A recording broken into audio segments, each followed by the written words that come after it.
Okay, so this video is going to be about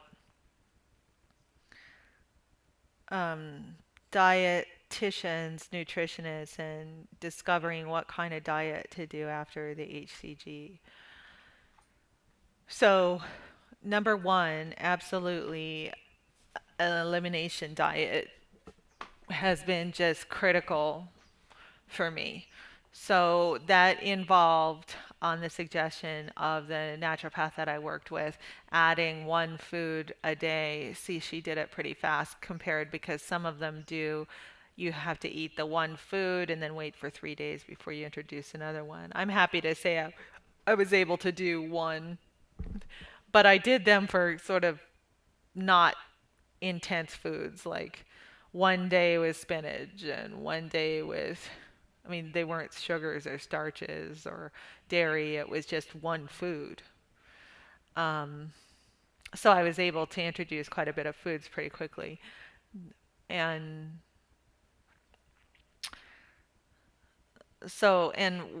what it's the down and dirty for me is that 10 minutes to half an hour after I ate the foods that I ended up having problems with, I could feel the gas in my stomach, the issue, or like 8 or 9 hours after I ate it, I could feel like I had a brick in my stomach under, lower. And so that I believe is the intestinal digestive problem. So that's and that would be then be gas or diarrhea, that kind of thing. So um yeah, so I had an immediate reaction to corn tortillas at a restaurant, and I had immediate or a later delayed reaction, the intestinal reaction to cashews and pistachios, when I did that last summer. Um, now, so that's absolutely what happened is that I kept the dairy and the grains until the end. And then when I got to the end, which was like 2 months after I quit doing HCG, so I did this huge, like 3 month elimination process with like everything down to cream of tartar and, actually, I did do soy, but I didn't do every kind of soy there is. I just did like tofu one day or something I was likely to eat. Um, so I burned out on it, and by the time I got to dairy and sugar and grains, I had lost my will to do it. So what happened is that I introduced those foods pretty sloppily without a lot of consciousness. And so this time around, I'm wanting to correct that, go back to doing that. So at the beginning of maintenance, no, at the beginning of stabilization, I had whole milk cheese as a sample at Costco, and it debilitated me. I couldn't even walk. And I thought, oh my God, am I really lactose intolerant? I'm 43 years old and I don't know I'm lactose intolerant. How can that be? And so I'm going to test whole milk again. I know the feeling, there's a special feeling, uh, and I believe I'm familiar with it. I think I know the pain, the type of pain, versus, yeah. So I've had quite a bit of stomach aches through my stabilization, and the culprits seem to be the sausage from Costco. This turkey sausage is supposed to be nitrate free and super clean, but I had terrible diarrhea after I ate it once, and then yesterday I ate a bunch of it, and it just felt like I was full all day. I ate three of them. It's supposed to be turkey sausage, and it really shouldn't be all. It should have passed through. I don't know. It's questionable. And then so that turkey sausage is one, and then um, even goat milk or cheese. I'm still not sure. So I know that I did elimination last summer with cheese,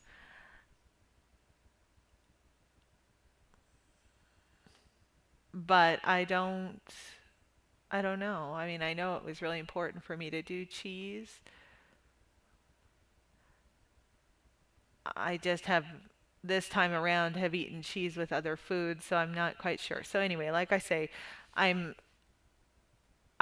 I'm really having a hard time just eating one food that's new. That's I think the big thing here. So what I need to do is I need to be very disciplined and eat one kind of new food. These new foods are foods that I really love. Cheese, dairy, grains, you know. So when I eat them, I can kind of go crazy. And so I need to not go crazy. I need to keep in my portions and then test it for a day because, oh, that's the other thing is that I don't know if I'm having a reaction because of the food or because I overate. So there you go. That's a dirty down and dirty of it. It seems to me that my weight gains during this stabilization period have been because of overeating, not particularly the food that I ate. That's my guess. Seems like whenever I've had like a pound or two jump, it's because I went and I ate a bunch.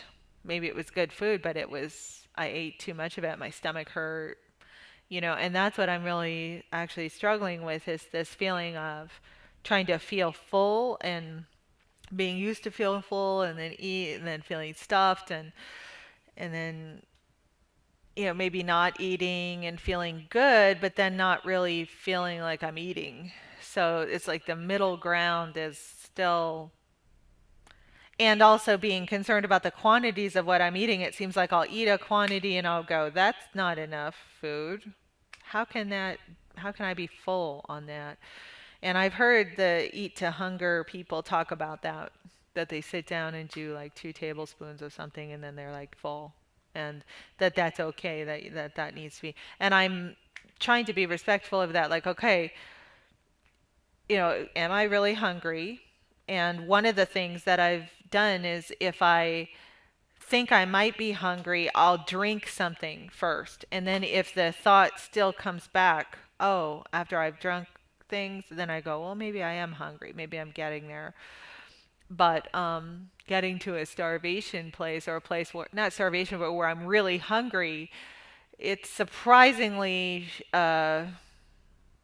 few and far in between that I can eat and then I can go for hours without being hungry. And it's sort of disappointing. It's like, and I don't know what to do with it. But because I'm actually not hungry, I seem to be able to distract myself. But it seems like this is an entire mental shift, and it's also like a behavioral shift. Like I have to find other things to do. Um, I've noticed several times when I'm tired or I'm in pain, I think, oh, I want to eat. So another thing I've been doing is instead of saying, when I hear my inside, you're hungry, I'm hungry, I want to eat, I'll ask myself, well, what do you need? What do you really need? Are you really hungry? And then I'll feel, no, I'm not hungry. So what do you need? And often it can be, well, I need to rest. I need to feel some relief of some kind. I need to um, maybe be heard or connect with somebody, or I need to help with some worrying that I'm doing or some fear that I have, or maybe I need to feel angry about something, or I just need to explore some emotion that's weighing on my body. Um, and that's emotional eating. That's a stupid tag word, but it's like somehow it sounds like a judgment to me. Um, but everybody eats because of their emotions. That's just human. So it's a matter of degree. So I'm just going to reject any shame around that. That awful. Anyway, I'm going to talk about that other thing later. So that's that.